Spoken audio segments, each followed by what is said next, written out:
Olá, bom dia para você que está em casa acompanhando o programa Municípios do Amazonas em Foco. No programa de hoje vamos mostrar para você trecho de várias entrevistas, entre as quais a da secretária estadual de Infraestrutura, Valdívia Alencar, que fez um balanço das obras que estão em andamento na capital e no interior do estado. Você vai ver também a reprise da entrevista do presidente da Federação da Agricultura e Pecuária do Amazonas, Munir Lourenço, e ainda o superintendente regional do trabalho, Dermilson Chagas, além da visita do promotor de justiça do Amazonas, Otávio Gomes.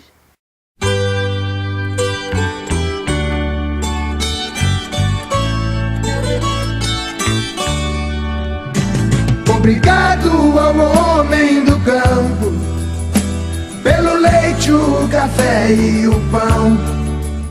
Neste programa destacamos algumas personalidades que estiveram aqui no programa para prestar esclarecimentos à população sobre serviços que estão sendo prestados. Eu destaquei uma especial que foi a entrevista da secretária estadual de Infraestrutura, Valdívia Alencar. Ela fez um balanço das obras que estão em andamento na capital e no interior do estado. Nós fazemos obras hoje para a Suzam, fazemos obras para a SEDUC, fazemos obras para a CEPED, fazemos obras para a CEINFRA. Então, são obras que elas atendem todo o leque de secretarias que nós temos, né? Por exemplo, as Casinhas do Viver Melhor, que é um programa nota 10 do governo Omar Aziz. Por quê? Nós entramos na casa de uma família onde um dos membros tem uma deficiência física e nós fazemos toda a revitalização dessa residência. Nós fazemos a adequação onde aquele deficiente mora. Por exemplo, eu entro na casa dele, a porta tem espaço para passar uma cadeira? Se tiver, ótimo. Se não tiver, a gente quebra uma parte da parede e fazemos uma porta de sorte que a cadeira da pessoa com deficiência tenha aquele acesso. Se de repente essa pessoa com deficiência tem que ser carregada nos braços porque é ruim o acesso para a sua moradia, nós fazemos o acesso da rua principal até a sua entrada. O banheiro, que é outro lugar da casa que a gente também faz a adequação. Se o banheiro é pequeno, se não tem o giro da cadeira, se não tem o vaso adequado, se não tem aquelas barras para segurança do deficiente ou de alguém que toma conta dele, nós adequamos todo esse projeto. Então, esse é um projeto social cujo reflexo é muito grande, as pessoas têm ficado muito felizes e o governador tem dado uma qualidade de vida melhor para essa população. Esse é o projeto da área social. Vamos para a Suzam, um reflexo. Nós estamos concluindo todos os hospitais no interior que ficaram com pendências de obras do passado. Então, nós estamos fazendo a conclusão de todas essas obras. E estamos entregando, nesses próximos dias, até o final de dezembro de 2014, nós vamos concluir todas as obras da Suzam, que são a construção, ou ampliação, ou reforma e adequação dos hospitais. Vamos para a questão da educação. Nós estamos construindo várias escolas de padrão, de 12 salas com ginásio. Estamos construindo ginásios onde já existe a escola. Estamos construindo os SETs, tanto na capital como no interior. Então, isso é um reflexo muito grande para a população, para os jovens, as crianças, os adolescentes que residem tanto na capital como no interior. Nos últimos anos, quem passa por Manaus e visita municípios do estado pode perceber que existem várias obras em andamento e que o Amazonas se transformou em um canteiro de obras, como é o caso da Avenida das Flores e a duplicação da rodovia Manoel Urbano AM070. Hoje nós temos obras gigantescas como a Avenida das Flores, que nós estamos trabalhando numa extensão de 11 quilômetros e 200 metros. A Avenida das Flores está formatada em 3 etapas, que nós chamamos de 3 trechos. O trecho 2 está concluindo o processo licitatório. O trecho 3 e 4, que é ali da Timbiras o trecho 4, ele pega ali da Rua Fênix até a M010. Então, ali tem 8 quilômetros e 100 metros. Então, nós estamos trabalhando nessa área toda de um serviço de terraplanagem. Então, são obras que na infraestrutura vai dar um fluxo de carro, uma velocidade, desafogar o trânsito. A gente vai ter outras alternativas para fugir desse trânsito maluco que é a nossa cidade de Manaus. Acabei de chegar agora da M070, onde nós estamos trabalhando numa extensão a extensão total é de 78 quilômetros e hoje nós estamos trabalhando num trecho de 15 quilômetros e nesse trecho de 15 quilômetros nós temos 6 frentes de serviços. Vim de lá agora, nós estamos com vários equipamentos, nós temos mais de 60 caçambas trabalhando, equipamentos pesados, motoscrape, rolo compressor, espagedor, tudo trabalhando nessa M070, com o objetivo de que até final de dezembro de 2014 nós possamos entregar a obra, que significa cumprir o cronograma que foi a nossa promessa junto ao governo federal. Toda essa estrada, a rodovia, né, Manoel Urbano, que também nós chamamos de M070, ela faz a ligação direta com Manaus, Manacapuru. Aí nós temos o acesso para Iranduba e temos o acesso para Novairão. E nessas 3 rodovias, ao longo dela, tem vários ramais, onde estão as famílias que são as produtoras, que trabalham na roça, trabalham com produção de abacaxi, com produção de mamão, enfim. Então, elas fazem a produção e isso vai facilitar o escoamento dessa produção. E, com certeza, vai dar uma qualidade de vida melhor para aquele povo, uma vez que vai ser mais rentável o serviço com que eles trabalham. E as obras da construção da cidade universitária do estado do Amazonas, lançada em julho de 2012, também avançam e seguem em ritmo acelerado. Nós estamos trabalhando no acesso da cidade universitária, tem 4 km e 800 metros. Estamos trabalhando junto ao IFAM para a obtenção da licença de arqueologia na infraestrutura da cidade universitária. Nós já temos todos os blocos que serão construídos, no total de 500 apartamentos, 500 alojamentos para os estudantes que vêm do interior. Vamos iniciar já essas obras. Estamos fazendo o prédio da reitoria, biblioteca, restaurante, o prédio da social, o prédio da tecnologia. Então, são muitas obras que vai transformar a vida do nosso povo do Amazonas. De concreto da cidade universitária, nós temos o seguinte: eu estou na M070 e quando chega no quilômetro 7, eu tenho a primeira entrada para a cidade universitária. Essa entrada para a cidade universitária nós temos chamado de acesso à cidade universitária. Esse acesso ele tem uma extensão de 4 km e 800 metros. Nós estamos trabalhando, já temos máquinas pesadas, fazendo terraplanagem, trabalhando já para que futuramente, até final do agora, a gente já estude no grade, já faça todo o trabalho de terraplanagem. Estamos trabalhando com drenagem. Depois desses 4 km e 800 metros, nós chegamos no local onde vai ser implantada a cidade universitária propriamente dito. O que é isso? Vou te mostrar depois ali no mapa. Existe uma área grande onde nós estamos fazendo os arruamentos. Isso é a infraestrutura da cidade universitária, que consta de arruamento, de drenagem, de pavimentação, de iluminação. Então, nós estamos fazendo essas quadras para viabilizar a execução dos 500 alojamentos e mais a construção da reitoria, da biblioteca, do restaurante, do prédio de ciência e tecnologia e do prédio da área social. Então, esses prédios, hoje nós já temos empresas vencedoras, é a mesma empresa que vai fazer os blocos, vai fazer a reitoria. Ela está aguardando, nós concluímos os serviços de terraplanagem dessa infraestrutura para que eles possam efetivamente se instalar. Então, nós acreditamos que até o final de dezembro, essas obras já estejam em início, porque hoje, para iniciar essa infraestrutura da cidade universitária, onde serão assentados os alojamentos e as outras unidades, eu preciso unicamente da autorização do IFAM, que já está todo o material técnico referente à arqueologia sendo analisado pelo IFAM de Manaus, que vai para o IFAM de Brasília, que publica uma portaria e me autoriza o meu arqueólogo entrar em campo fazendo os furos no solo para identificar se eu tenho carco de cerâmica, se eu tenho alguma urna indígena, e a partir daí nós liberarmos para efetivamente a entrada dos equipamentos fazendo os serviços de terraplanagem. A Copa do Mundo de 2014, a preparação da cidade para receber os turistas, as obras de infraestrutura e mobilidade urbana também fazem parte dos investimentos de melhorias que estão sendo feitos pela CEINFRA.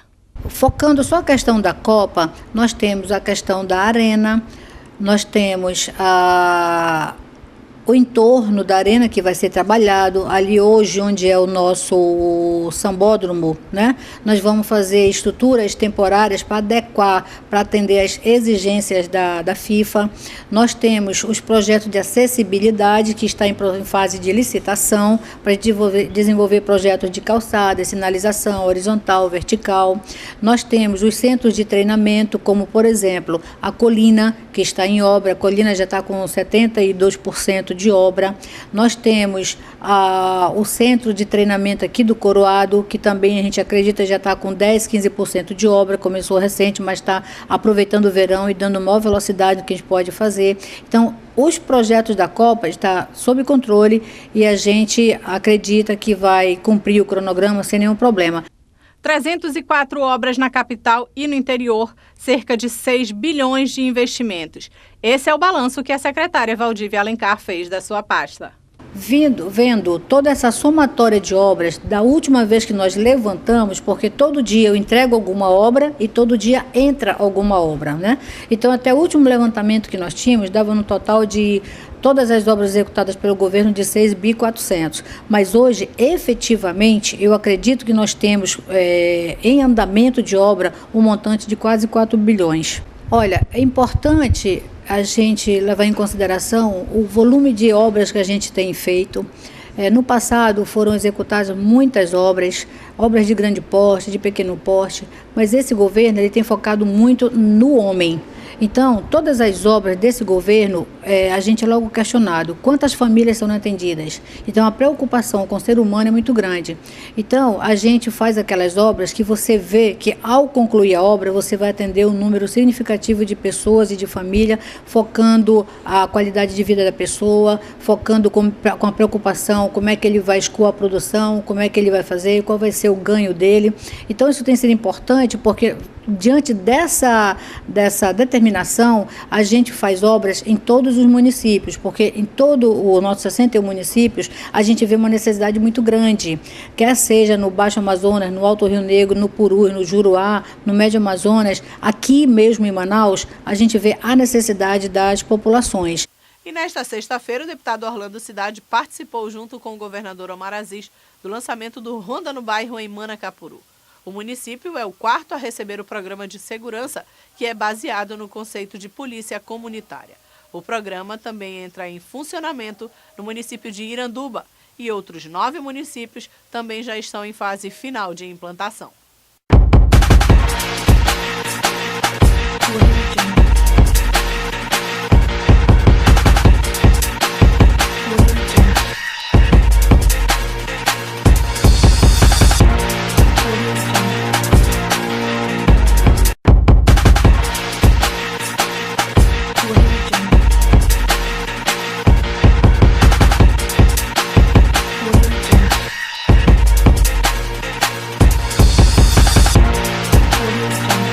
Nada é melhor e mais satisfatório do que saber que essas viaturas, que os soldados que aqui estão, que a Polícia Civil, em conjunto com a Polícia Militar, vai ter uma presença mais efetiva dentro das comunidades, dentro dos bairros, nas ruas, para proteger o cidadão de bem. É isso que nós queremos, que seja protegido o cidadão de bem. No mais, temos ainda muitas alegrias para o município de Manacapuru. Grande emoção de um homem caboclo como sou, homem do interior, e vivenciar esse momento da segurança em nosso estado, onde o nosso governador lançou o maior programa de segurança pública realizada no Amazonas e talvez no Brasil, a Ronda dos Bairros, e hoje está fazendo presença aqui em Manacapuru. Não diferente dos outros segmentos, ou seja, da educação, da saúde, que contempla Manacapuru também com grande hospital, com grande sede, com grande revolução para o setor primário do nosso estado. Esse governador que está atuando de norte, sul, leste, oeste em nosso estado, principalmente voltado para o setor primário. É isso, governador, que hoje nós lhe parabenizamos, como representando a Assembleia Legislativa, como orador dos demais deputados que estão aqui presentes. Mas Manacapuru hoje vivencia o seu melhor momento nessa gestão deste governador Aziz, onde hoje se duplica a nossa estrada Manel Urbano.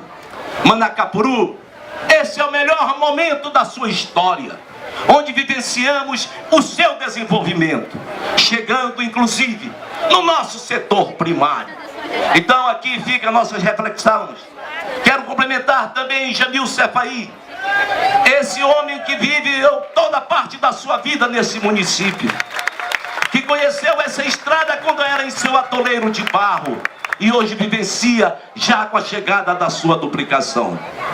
Finalizando, senhor governador, esse momento histórico que se vivencia aqui em Manacapuru, se vivencia em todo o estado do Amazonas, porque todo final de semana o senhor está inaugurando obra, o senhor está promovendo programas como Ronda dos Bairros, e não é só nas sedes, também na zona rural, centenas, diria até quase milhares de obras que estão sendo executadas.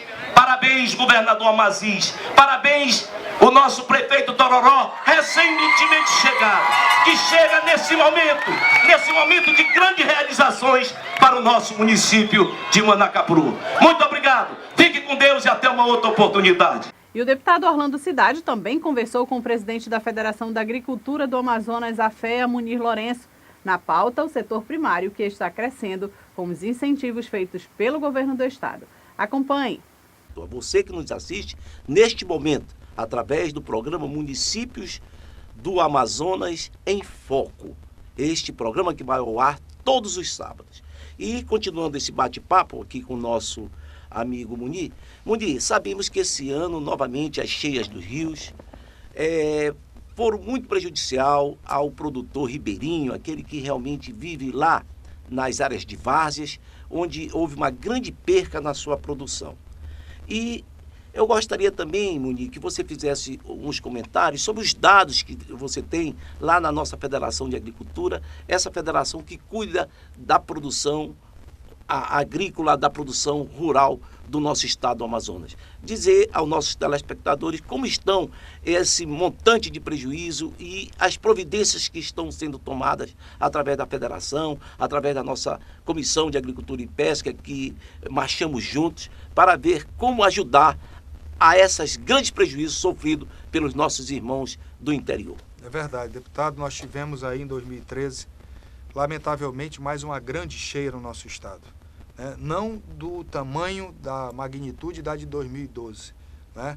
Mas é uma cheia grande, como a gente diz no interior, em que nós tivemos aí prejuízos, segundo dados oficiais do IDAM, através de um levantamento junto às unidades locais dos municípios, de mais de 20 milhões de reais de prejuízo para milhares de produtores rurais. Isso é muito preocupante, né? E mais do que, se já é lamentável perder safra, perder produção de alimentos, pior para nós é perder os produtores. Então, o nosso objetivo e a nossa mobilização da Federação da Agricultura e Pecuária do Amazonas, da FAEA, que conta sempre com a parceria da Comissão de Agricultura da Assembleia, do qual Vossa Excelência preside com muita competência, e já formalizamos para principalmente as instituições de crédito oficiais, Banco do Brasil, Banco da Amazônia e a FEAM, no sentido de que haja uma política de renegociação das dívidas rurais desses produtores que foram atingidos por essa grande cheia, né? Para que esses produtores possam ter uma parcela que esteja vencendo de financiamento, não é? Renegociado para uma nova data, assim como também a concessão de linhas de crédito especiais para socorrer esses produtores que foram atingidos por essa grande cheia, não é? Além disso, nós estamos trazendo também, deputado, ainda nesse semestre, não é, uma seguradora que vai funcionar dentro da Federação da Agricultura, não é, para disponibilizar seguros para os produtores rurais com preços muito acessíveis, para que o produtor possa fazer a sua apólice de seguro para os seus animais, para as suas estruturas, para as suas benfeitorias, para a sua safra, como forma de garantir para que esses riscos sejam cobertos, e garantir também a renda desses produtores, né? E aí nós estamos trazendo, fomos conhecer isso em Goiás e estamos trazendo para o Amazonas uma seguradora especializada em seguro rural, para que os nossos produtores possam ter também a possibilidade de segurarem a sua produção, para que nas futuras cheias que venham a acontecer e intempéries climáticas, esses produtores possam ter essa cobertura que garanta que eles estejam protegidos desse prejuízo. É isso aí, Munir. Realmente eu estive conversando com a nossa presidente Eliana e ela nos confirmava que tinha financiamentos tanto do Banco do Brasil, através do Pronaf, aproximadamente 48 cooperados, e também financiamentos junto à Agência de Fomento do Estado do Amazonas.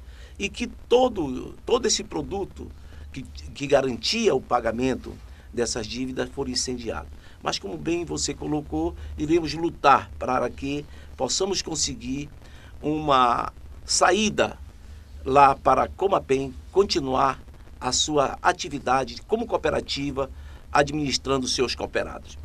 E aí, Munir, eu gostaria de fazer mais uma colocação para você. Que você faça os comentários como a gente pode agir em prol do desenvolvimento da agricultura, da pecuária, da piscicultura no estado do Amazonas. Principalmente agora, quando se vê em prática a execução do programa Amazonas Rural Sustentável, por entender que este é o programa que veio para revolucionar o setor primário do nosso estado.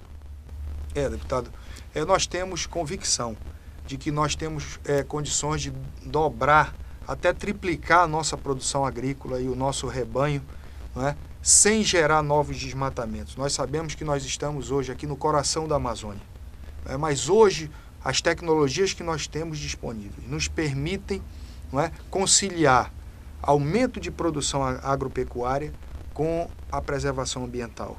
E eu acredito que agora, com toda essa integração de políticas públicas, nós estivemos acompanhando, agora no último dia 4 de julho, em Brasília, no Palácio do Planalto, o anúncio pela presidenta Dilma do Plano Safra Empresarial. E lá ouvíamos da presidenta Dilma, do ministro da Agricultura, 136 bilhões de reais para fomentar a atividade de produção de alimentos. E a presidenta Dilma, no seu discurso, dizendo que se gastar esse recurso, mais terão.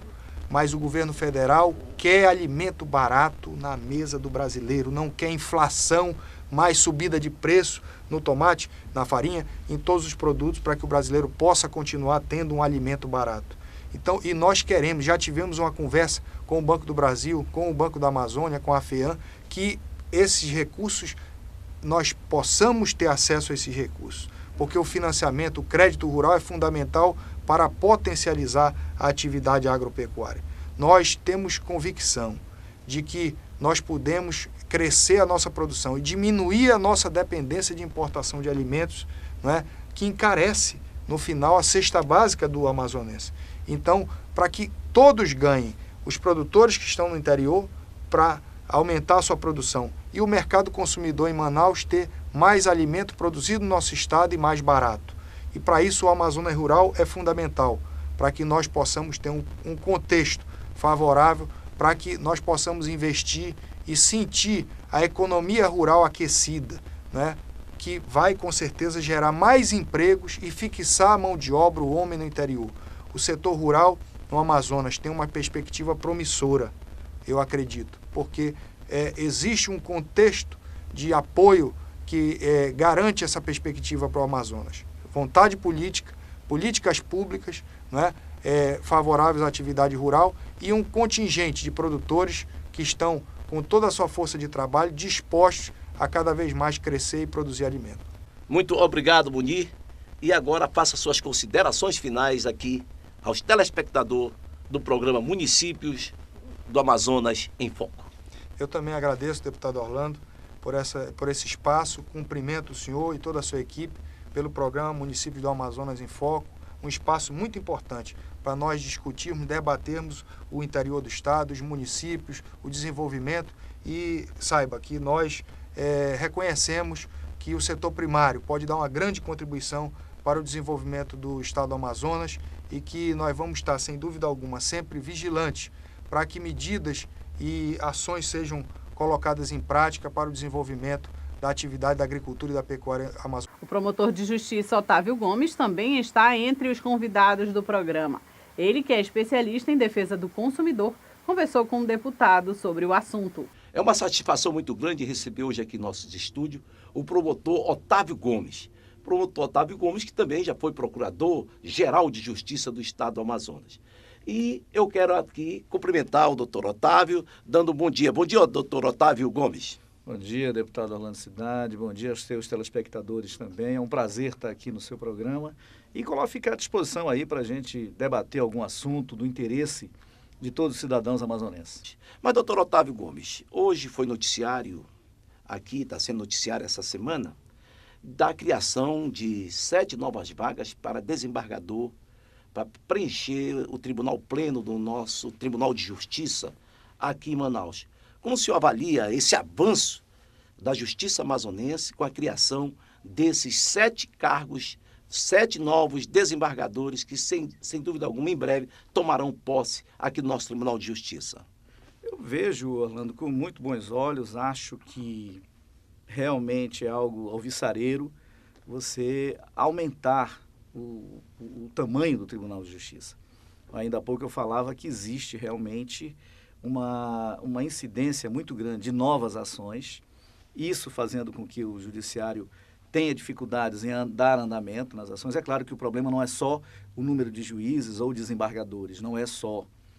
Existe a questão da legislação processual que precisa ser alterada para ser mais prática, para ser mais rápida, mais célere. Então, os estudiosos estão trabalhando nisso. O Congresso Nacional está avaliando a reforma do Código de Processo Civil, que é muito importante para que se tenha essa celeridade maior.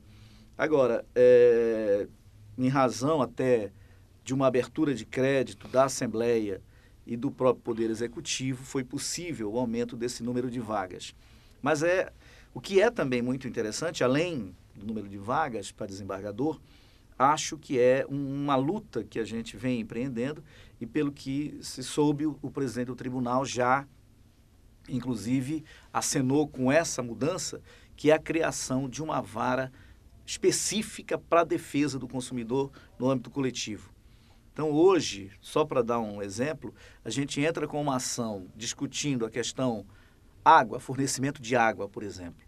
Manaus tem praticamente 2 milhões de habitantes.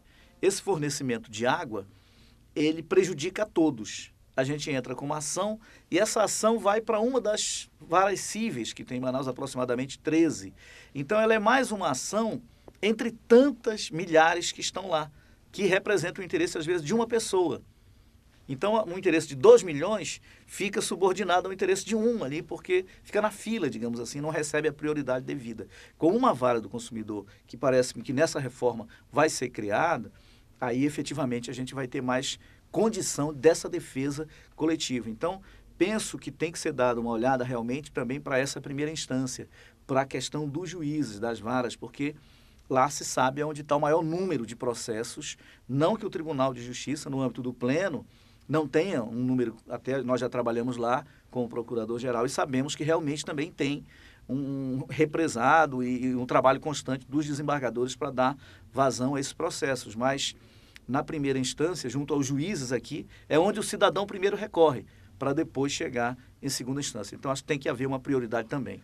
E aí, gostou de rever as matérias? Então você já sabe, pode continuar mandando sua sugestão para o e-mail produção.municipiosdoam@gmail.com, que nós vamos entrar em contato com você. Tenha um ótimo fim de semana e nos vemos numa próxima edição. Até lá! E pela conservação do folclore, empunhando a viola.